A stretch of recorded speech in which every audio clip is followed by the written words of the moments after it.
Hi guys, welcome to my channel the doubt eraser. Guys, आज हम cover करेंगे class 9 NCERT का chapter number 5 the fundamental unit of life. Friends, chapter start होने से पहले मैं बता दूं कि हम ये चैप्टर 2 पार्ट्स में कवर करेंगे और नेक्स्ट पार्ट मैं जल्दी अपलोड करूंगी। अगर आपको मेरा वीडियो पसंद आए तो इसे लाइक, शेयर और मेरे चैनल को सब्सक्राइब कीजिए। So let's start the chapter. So friends, हमने चैप्टर का नाम पढ़ा the fundamental unit of life और हमारे माइंड में क्वेश्चन यही आया that what is fundamental unit of life. So fundamental unit of life is cell. हमें 6th क्लास से पढ़ते आ रहे हैं that cell is structural and functional unit of life. Structural क्यों? स्ट्रक्चरल इसलिए क्योंकि जितने भी ऑर्गेनिज्म अर्थ पे प्रेजेंट है उनकी बॉडी का स्ट्रक्चर सेल से ही बना हुआ है। और फंक्शनल इसलिए क्योंकि जो एक बॉडी जो भी फंक्शंस परफॉर्म करती है वो सारे सेल की हेल्प से ही वो परफॉर्म करती है। While examining a thin slice of cork, Robert Hooke saw that the cork resembled the structure of honeycomb consisting of many compartments. तो इस लाइन से हमें क्लियरली पता चल रहा है कि सेल रॉबर्ट हुक के द्वारा डिस्कवर की गई थी। जब रॉबर्ट हुक ने एक थिन स्लाइस ऑफ कॉर्क को एग्जामिन किया तो उन्होंने देखा जो कॉर्क थी वो हनीकॉम्ब यानी छत्ते जैसी दिख रही थी जो बहुत सारे कंपार्टमेंट से बनी हुई थी। हुक ने यह कब एग्जामिन किया था? तो हुक ने एग्जामिन किया था 1665 में। पर जो हुक ने सेल्स देखी थी वो क्या लिविंग सेल्स थी? नहीं, वो डेड सेल्स थी। फर्स्ट लिविंग सेल देखी थी एंटोन वॉन लियोनहॉक ने 1674 में। कोई भी ऑर्गेनिज्म जो भी फंक्शन परफॉर्म करता है वो सारे सेल की हेल्प से ही करता है। ऑर्गेनिज्म जो सिंगल सेल से बना है यानी एक सेल से बना हुआ है वो होते हैं यूनिसेल्युलर ऑर्गेनिज्म, और जो organism more than one cell यानी बहुत सारी सेल से बना हुआ है वो है multi cellular organism. Cell theory. Cell theory 2 German biologist के द्वारा दी गई थी, मैथियस श्लीडन के द्वारा 1838 में और थियोडर श्वान के द्वारा 1839 में। सेल थ्योरी उन्होंने क्या क्या कहा था? Cell is structural and functional unit of life. जब चैप्टर स्टार्ट हुआ था तो मैंने तभी बताया था स्ट्रक्चरल क्यों? स्ट्रक्चरल इसलिए क्योंकि जितने भी ऑर्गेनिज्म प्रेजेंट है अर्थ पे उनका स्ट्रक्चर सेल से ही बना हुआ है। फंक्शनल इसलिए क्योंकि जितने भी फंक्शन एक बॉडी परफॉर्म करती है वो सारी सेल के हेल्प से ही वो करते हैं। All living organism are composed of cell. जितने भी लिविंग ऑर्गेनिज्म अर्थ पे प्रेजेंट है वो सारे सेल से ही बने हुए हैं। All new cells arise as a result of division of pre existing cell. जो भी नई सेल अराइज होती है वो डिवीजन से ही आती है। प्री एग्जिस्टिंग सेल्स मीन्स जो भी पुरानी सेल्स हमारी बॉडी में प्रेजेंट है। Structures and organisation of cell. तो हम स्ट्रक्चर देख लेते हैं अब। Almost all cells contain this 3 features. जो जितनी भी सेल्स होती है वो ऑलमोस्ट ये 3 फीचर्स तो उनमें प्रेजेंट होते हैं, बाकी और भी होते हैं लेकिन वो वेरी करते हैं प्लांट सेल में, एनिमल सेल्स में, यूनिसेल्युलर में, मल्टी सेल्युलर में, जो हम आगे देखेंगे। तो क्या क्या कंटेन करते हैं वो? प्लाज्मा मेम्ब्रेन कंटेन करते हैं, न्यूक्लियस एंड साइटोप्लाज्म। अब हम प्लाज्मा मेम्ब्रेन के बारे में देख लेते हैं। प्लाज्मा मेम्ब्रेन और सेल मेम्ब्रेन। जो भी सेल होती है वो एक थिन मेम्ब्रेन से बाउंड होती है जो कि होती है प्लाज्मा मेम्ब्रेन और सेल मेम्ब्रेन। ये आउटर मोस्ट कवरिंग होती है एनिमल सेल की, मीन्स बाहरी कवरिंग होती है एनिमल सेल की, और सेकेंड आउटर कवरिंग होती है प्लांट सेल की, क्योंकि प्लांट सेल में outermost covering cell wall होती है और उसके बाद होती है सेल मेम्ब्रेन। ये जो होती है सेल मेम्ब्रेन ये सेल को आउटर इन्वायरमेंट से सेपरेट करती है।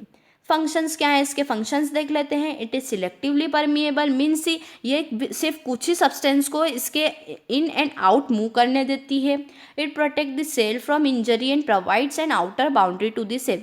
ये जो है ये सेल को इंजरी से प्रोटेक्ट करती है और एक बाउंड्री प्रोवाइड करती है। It allows the flow of material and information between cell organelles and other cell. ये flow of materials means materials को एक और सेल ऑर्गेनल से दूसरे सेल ऑर्गेनल तक या फिर एक सेल से दूसरी सेल्स तक पहुंचाने में हेल्प करती है।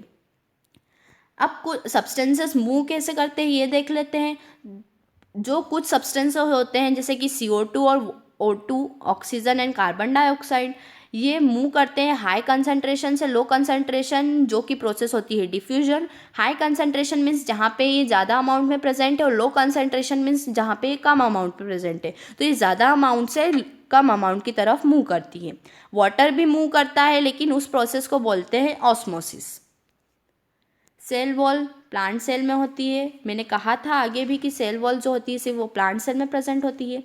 प्लांट सेल्स है वह cell wall surrounding cell membrane. जो प्लांट सेल्स होते हैं उनके सेल मेम्ब्रेन के बाहर भी एक लेयर होती है cell wall cell wall is outer protective rigid and supporting covering of plant cell. Cell wall outer means बाहरी, प्रोटेक्टिव मीन्स रक्षा करने वाली, रिजिड मीन्स कठोर एंड सपोर्टिव मीन्स सपोर्ट देने वाली कवरिंग होती है प्लांट सेल को। सेल वॉल कैसी होती है? आउटर होती है, प्रोटेक्टिव होती है, रिजिड होती है और सपोर्टिव होती है। ये सेल्यूलोज से बनी हुई होती है। सेल्यूलोज इसे मैकेनिकल स्ट्रेंथ और रिजिडिटी प्रोवाइड करता है, मीन्स इसे ताकत देता है और कठोरता देता है। इसके फंक्शंस क्या है? तो इसके फंक्शंस है, it provide a definite shape to the cell. ये एक डेफिनेट शेप यानी कि मीन्स शेप का सेल बनाए रखती है, सेल का शेप बनाए रखती है। It protect cell membrane and internal structure from attack of pathogen and mechanical injury. यह सेल मेम्ब्रेन को भी प्रोटेक्ट करती है और इंटरनल स्ट्रक्चर जैसे कि सेल ऑर्गेनल्स जो भी प्रेजेंट होता है उन्हें प्रोटेक्ट करती, किससे? Attack of pathogens means attack of germ से और मैकेनिकल इंजरी से। It allow substances to move in and out of the cell without hindrance. ये हर एक सब्सटेंस को इन एंड आउट मूव करने देती है किसी भी बाधा के बिना। It provides rigidity and mechanical strength to the cell. ये है रिजिडिटी मीन्स कठोरता और मैकेनिकल स्ट्रेंथ मीन्स ताकत भी प्रोवाइड करता है।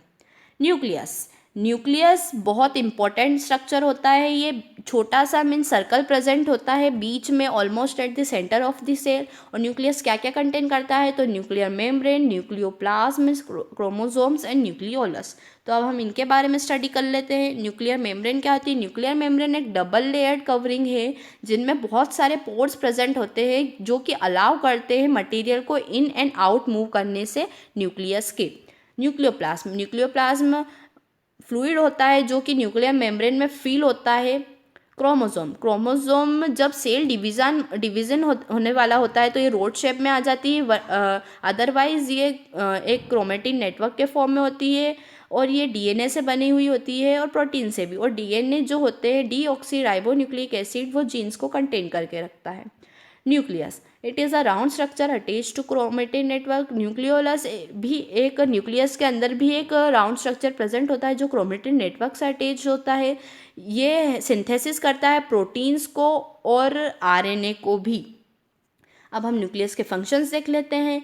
तो ये सेल मेटाबॉलिज्म मीन्स एक metabolism is a process in which carbohydrates and proteins are break down. We will study later. And other activities of cell, जो भी एक्टिविटीज़ होती है सेल की वो न्यूक्लियस ही कंट्रोल करता है। It regulates and coordinates various life process of the cell. Life processes means what? Respiration and nutrition, excretion, all that process जो हमारी बॉडी में होती है वो सारी न्यूक्लियस ही कंट्रोल करता है। It contains information required for growth, development, reproduction, metabolism and behaviour. ये इन्फॉर्मेशन कलेक्ट करके रखता है जो हमारी ग्रोथ के लिए रिक्वायर्ड होती है, हमारे डेवलपमेंट मीन्स विकास के लिए, रिप्रोडक्शन के लिए, मेटाबॉलिज्म के लिए और हमारे बिहेवियर के लिए। It contains genes which are carriers of heredity. ये जीन्स भी कैरी करता है। जीन्स हमारे कैरियर्स होते हैं, जो हमारे पेरेंट्स हैं, हम पेरेंट्स के गुण हम में आते हैं वो सब जीन्स कैरी करते हैं। All variations are caused by changes in genetic material present in nucleus. जितने भी वेरिएशंस हमारी बॉडी में आते हैं वो किस लिए आते हैं? वो आते हैं जब जेनेटिक मटेरियल्स मीन्स डीएनए में कोई चेंज आता है। सो गाइज़, ये था मेरा वीडियो। अगर आपको मेरा वीडियो पसंद आया तो इसे लाइक, शेयर, मेरे चैनल को सब्सक्राइब कीजिए और मैं नेक्स्ट वीडियो जल्दी ही अपलोड करूँगी और हम उसमें साइटोप्लाज्म और उसके ऑर्गेनल्स के बारे में स्टडी करेंगे। Thank you.